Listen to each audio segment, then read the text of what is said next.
प्यारे बच्चों, online class में आपका स्वागत है। आज हम लोग धमनी तथा सिरा में अंतर को पढ़ेंगे।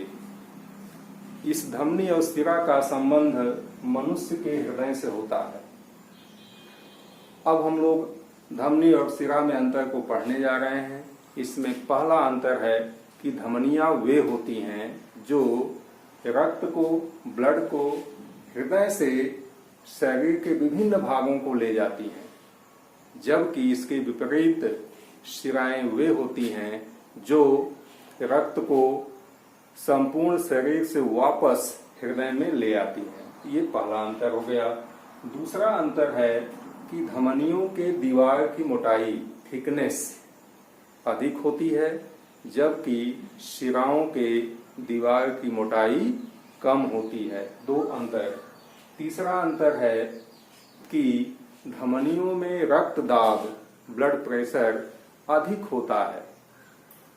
इसीलिए कभी यदि धमनी कट जाती है तो बहुत तेजी से ब्लड निकलता है, जबकि शिराओं में रक्त दाब कम होता है। इसीलिए यदि सिरा कट जाती है तो धमनी की तुलना में धीमा रक्त निकलता है। अगला अंतर, जो धमनियों की गुहा यानी नली, जो अंदर की गुहा होती है वह पतली होती है, जबकि शिराओं की गुहा धमनी की तुलना में थोड़ा अधिक होती है।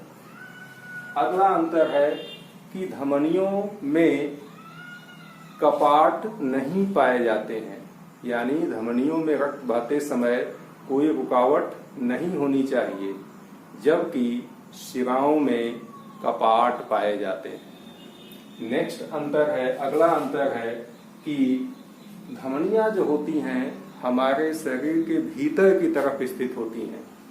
इसलिए डॉक्टर देखो नाड़ी पकड़ता है तो यहाँ पकड़ता है, ठीक है, ये अंदर धमनी होती है, जबकि शिराएं बाहर की तरफ स्थित होती हैं। कुछ लोगों में नीली नीली सिरा दिखती है, तो सिराएं बाहर की तरफ स्थित होती हैं शरीर में, जबकि धमनियां भीतर की तरफ स्थित होती हैं। और सबसे महत्वपूर्ण अंतर यह है कि सभी धमनियों में केवल एक को छोड़कर शुद्ध खून दौड़ता है, जबकि सभी सिराओं में केवल एक को छोड़कर अशुद्ध खून दौड़ता है, ब्लड दौड़ता है।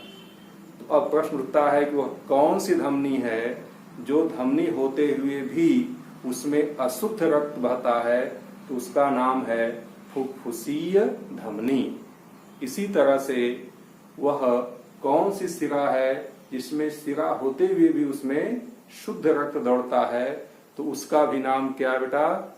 फुफ्फुसीय सिरा। तो आज हम लोग धमनी और सिरा में अंतर को पढ़े।